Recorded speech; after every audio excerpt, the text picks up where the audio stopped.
The review, which centers around whether the payment was lawful, was discussed yesterday before Justice Susan Sally.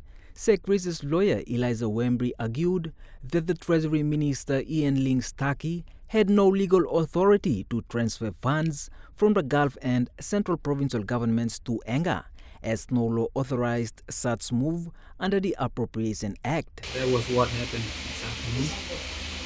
So our submission was basically that the minister had no powers to issue a warrant.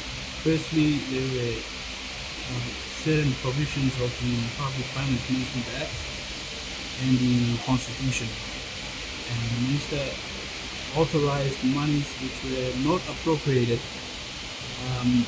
under the Appropriation Act.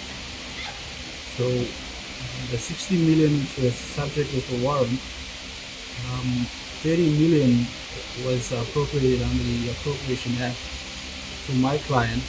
Sir Chris claims that 60 million kina initially allocated to the Gulf Provincial Government for business and infrastructure development grants was unlawfully redirected to Enga.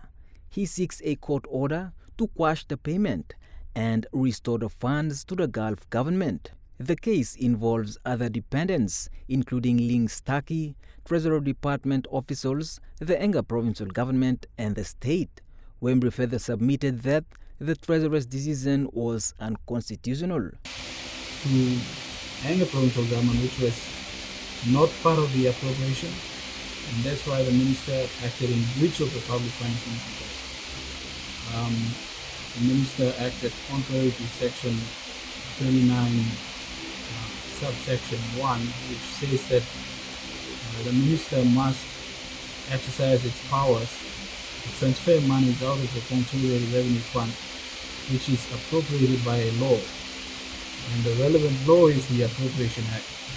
And that is usually passed by the national government at the end of every fiscal year for the next or succeeding fiscal year. The ruling will be made before this year ends. James Guka, National EMTV News.